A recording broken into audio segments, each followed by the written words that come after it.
So thank you all for coming today, and really appreciate speaking to you. And I just wondered, Dave, particularly, you're the sort of centre of the universe here on 500 Startups. That really is exactly the opposite of the goal. Okay. But you do have a great number of female founders, and of course I've much admired that, and I know there's a lot of female entrepreneurs out there that do think that's fantastic. So I just wondered what your goal and motivation is in around women startups. Do you specifically look for them? What is it that really makes you decide to invest in a woman founder? Specifically look for women or women startups? Is my wife watching this? We don't have an explicit goal. Okay. I think it's still a minority of the portfolio. It's probably around somewhere between 12 to 15% of the overall portfolio. Okay. Sorry, women CEOs probably is 12 to 15% of the portfolio. Women founders or co-founders is probably 20 to 25% of the portfolio. Maybe. So that's a little bit higher than most people that I've substantially higher than most folks. Yes. So why do you think that you've managed to attract so many female founders or female teams?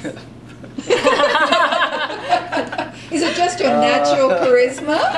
Yes, well, really, they should be aiming a lot higher. I think it's probably the other way around. Why do we invest in women? I think it's more just the case that we don't not invest in women, which I think is the operative thing that's going on with the rest of the industry. Okay. My mom was a single woman entrepreneur. Wow. A lot of my friends are women entrepreneurs, so it's that has not been an unusual thing in my life or work experience. Okay. So I don't know that there's a huge amount of bias in the industry. I think there's probably some.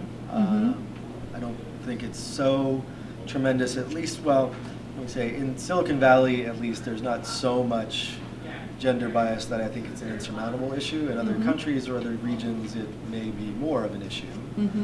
Or for people from other types of economic backgrounds, maybe. But I don't think we face that on a daily basis in Silicon Valley, at least not these days. That's my read on it.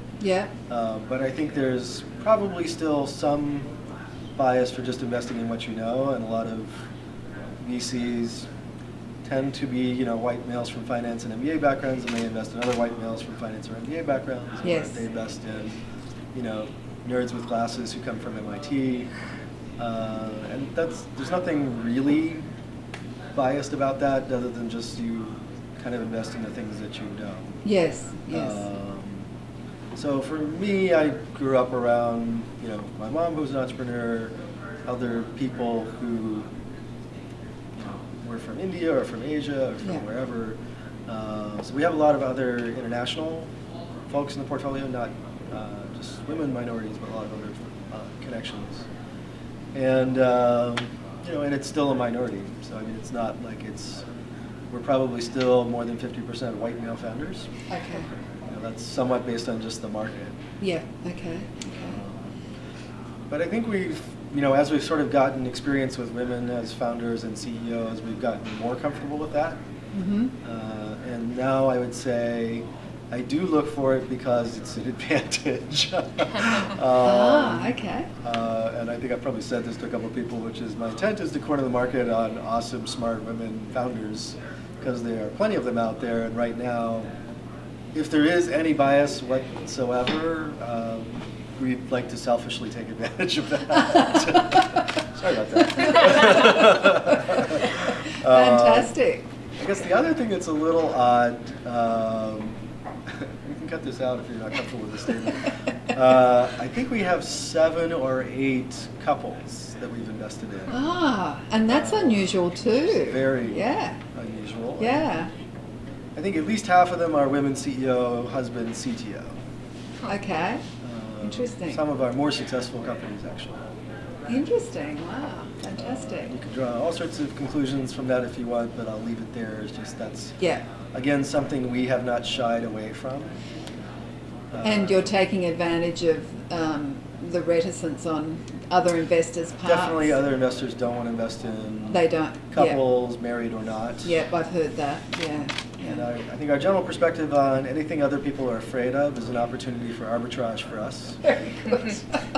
And great for the entrepreneurs. That's fantastic. Well, it's not always great for the entrepreneurs. So now let's hear a bit from you guys. Do you want to tell us your story? Yeah, I will. So I think I actually fall under both those categories. I'm a female CEO and also a couple business, and my husband is the CTO.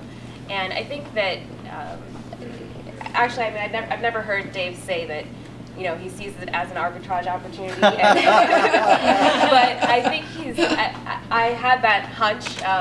My company actually probably has 4 red flags. That, you know, I think a lot of VCs operate with red flags. They see some things that are wrong with your company. Dave knows about 2 of them. Women founder, husband, wife, music startup? Yep, music startup, and we're not local, we're based in Atlanta. Oh, Atlanta, right, you're right. Oh, okay, okay. Right. So, and I think because, I don't know, he doesn't seem to operate as much on red flags, and so I think...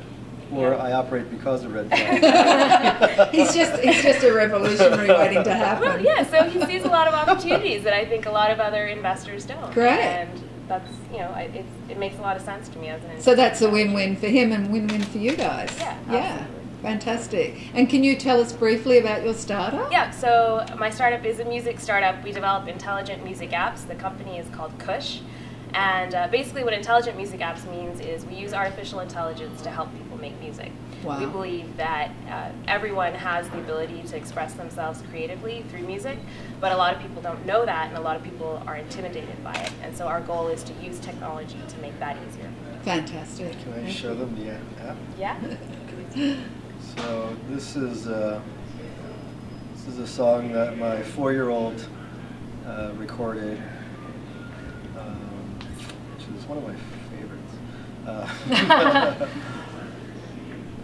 So basically you sing into their app and it makes you sound great. Oh, we love it. And then also matches some music to it. So this is my daughter singing Twinkle Twinkle Little Star. Wow. Unaccompanied, but here's how it sounds once it's accompanied.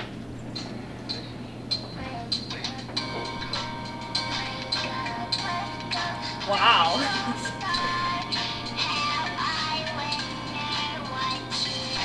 It's so cute.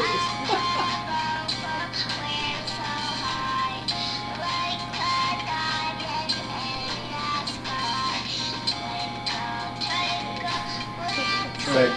So pretty cool app. Yeah, really cool app. Yeah.